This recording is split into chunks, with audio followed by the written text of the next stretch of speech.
So let's get right to it. Let's talk first of all, though, about Titans. Yes.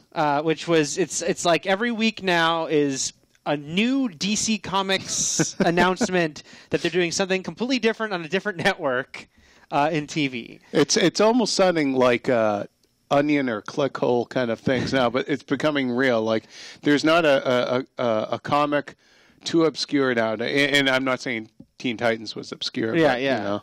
It just is though. Like it's like everything's going to end up adapted, and the fact that it's on every different channel because. Yeah. So we already had all these DC shows on different channels, and now here's their first cable one because this one is TNT, and they are close. They know drama. They know drama. And they are close to a pilot order. So this is closer than Supergirl. Supergirl still has to be shopped to networks. Wow. This is, they said, close to TNT, just greenlighting the pilot, which is very, jumping over very few steps there right along the way. And we don't know a lot of details except that they said it would be Nightwing. So Dick Grayson, ex-Robin, now Nightwing, probably Raven, probably Starfire. I want Changeling. Maybe Beast Boy. I feel like so let's talk a few things about this. First of all, the lineup. I feel like that they will definitely have to look at the fact that a lot of people know that animated series. Oh yeah, no, my little niece is. Yeah. Thanks to that, she knows who these characters are. You know? Yeah. And then they did the revival. As much as our adult readers hate it, it's doing very well with kids. The reason it keeps going, the Teen Titans Go version, that's very very sort of. Well, comedic. I mean, it was supposed to be the initial property going way back was geared towards kids. Right. It was in the '80s run with the George Perez stuff where things got very dark. I mean, I remember the whole storyline with Tara, and then the Who Is Donna Troy story. I still remember that. I thought that was a very touching story. I'd love to see Donna Troy on there, but she's not in the recent incarnations of that. Not Teen Titans, and then of course there was also Young Justice. So who knows what they're going to take? We don't know the exact lineup. We don't know a lot of the details. But the main interesting thing here is that it's going to be on TNT, so a whole other channel is thrown into the mix, which again, as we keep saying every time we hear about a new DC show, which means while crossovers aren't impossible, it makes it much more unlikely. If it's, but TNT do some of these networks have kind of conglomerate ties to each other. What is TNT related to anybody? It's Time Warner. Yeah. So again, it's Turner. Yeah. So again, you're like, why did it end up at TNT? Again, it is a Warner Brothers connected network. So it could in theory cross over with the CW. It could. I mean, again, that would be easier because at least CW is co-owned by Warner Brothers, so there'd be at least a little bit more reason for people to make an agreement. It's not like Warner Brothers is exactly known for their synergy, though, when you look at kind of how dysfunctional or the mixed messaging between their film wing and their TV wing. When it comes to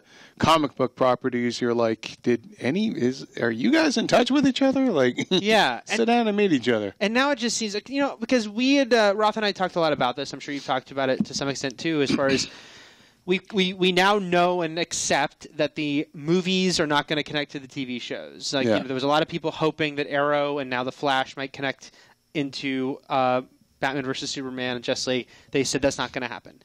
So, okay, they're separate. But now we have all these things where we have these TV shows that we know some of them definitely don't connect. Gotham seems to be 100% its own thing. Seems very unlikely Constantine is going to connect to the Arrow and the Flash stuff. We don't know about Supergirl yet. And now you've got Titans. And this is something Roth and I talked about in the last podcast, but now even more with Titans, it's like, okay, they've got the movie version, and if there's a Flash in the movies, we understand. Well, there's Cyborg is in there. There's the question. You've got Cyborg. He's going to be in. They've confirmed he's in Batman. No, it's Ray Fisher is playing him, and he's often a main part of the Titans. So, okay, there'll be the movie Cyborg and there'll be the TV Cyborg. But what really starts to make me wonder. But will there be the TV? But will there be? We don't even know. But then what about a character like you mentioned the Terra storyline? What about Deathstroke, who's like a major part of a lot of Titan stories? Yeah. And now he's been very firmly established on Arrow in a version that people like. So are we going to have a different Deathstroke on a different network. I mean, think about that. I mean, already it was getting the waters were a little muddied with some of the Batman stuff creeping into Arrow and Ra's al Ghul and all that. But if you take out Cyborg from Titans, he's a huge character in that. He has been for years. I know he's part of the New 52 Justice League, founding members, but to me, he's always going to be a Teen Titan. Yeah. And so, if he's not in that version, that to me is, you're going to have a lot of kids who don't understand and wouldn't need to know any of this stuff. Be like, why isn't Cyborg in there? Right. And that's the thing is, I guess we're just maybe getting to a place now where it's going to have to be what it was always for us reading comic books, where there was the multiverse and all that stuff. Yeah. I'm gonna interject and read her email here because Mike, he was only responding to last week when we were having a tiny conversation about this in relation to Supergirl, but now this is even more with Titans. And he writes, listen to the most recent podcast, and I think you may be overthinking the TV comic book connectivity a bit.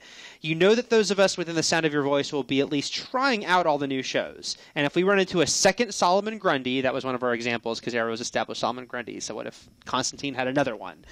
We all know what that means, but I wouldn't necessarily assume confusion around general viewers because that's assuming general viewers will be watching and following all 6 shows.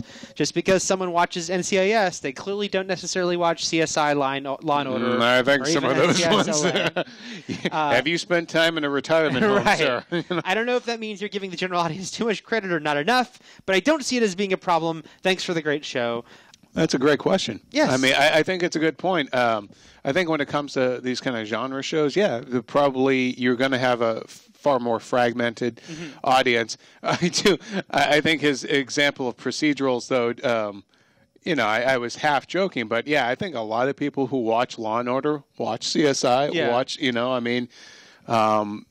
it's you're kind of, it sounds mean, but your blue-haired demographic. But I think when it comes to superhero shows, I mean, look, if it, maybe there will be 2 different Solomon Grundys, 2 different Cyborgs. Yeah, on 2 different Deathstrokes. I mean, you do look at the fact that the way they are selling these shows, clearly they are being aimed at different audiences, knowing that it's true. Us, you, I, Mike, we're going to probably watch them all. But Constantine is going to be aimed at a different audience than Gotham, for sure. Just the way they're selling it. Gotham is being sold as this police drama. And Gotham is this Constantine is this sort of occult road, adventure show. Yeah. So there is a difference, and it's true, I guess, in the greater sense that I maybe they do count on both audiences. I mean, I just saw Days of Future Past again, and I had a long conversation with my brother afterwards because he likes all the X-Men movies, but he's like a casual. He sees each X-Men movie and that's it. He doesn't know all the stuff I know. He didn't read the comics, so he does not. I can't imagine that there's somebody with a genetic tie to you that has no idea about anything Marvel. It just blew my mind. He is adopted, so there you go. Clearly, well, there we go.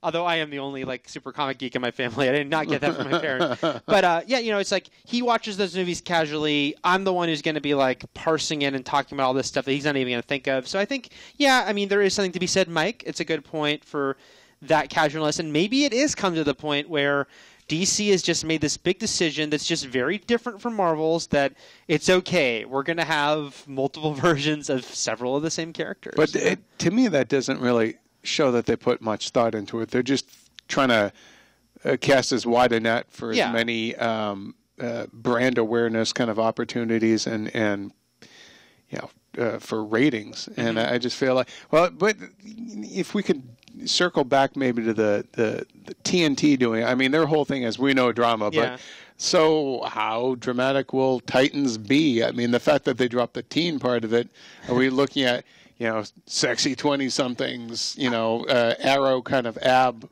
posters and all that? I think, I think it's TNT doing probably a show that they see as taking the place of Falling Skies. Falling Skies is going into its final season next year. And that was a different show for them than the rest of their stuff. This much more genre, action show. So I think it's probably, to them, it must have done well enough for them. They gave it a nice 5-year run. It's wrapping up, and now they're saying, okay, we're going to have something that goes in like that. We are dropping the teen part, so we don't want it to be a teen show. That would make a lot more sense than CW. So yeah, I think it's going to be Nightwing. So it's going to be the the young veteran. Right? Yeah, yeah. You know, it's like it's TV. They'll all be good looking. Where's my ugly Nightwing? And I'm just curious. I'm right now going to say I'm pretty damn sure we'll never see Batman. But how much do they mention him? Do they just say do they make weird allusions but never say the name Bruce? Well, I mean, can you even mention Wayne Enterprises? Excuse me, I'm losing my voice. Can you have a Wayne Enterprises logo? Right. You know, is there any mention of any of the? Will any of the Batman villains show up there? Somebody like, who do they fight? Like, can you have, since Gotham is doing the young versions of these characters and Arrow is poaching certain ones, more of the assassin type characters, then we're going to see them go up against the likes of, like, I don't know, Black Mask, anything, you know? Right. I mean, it'll be interesting.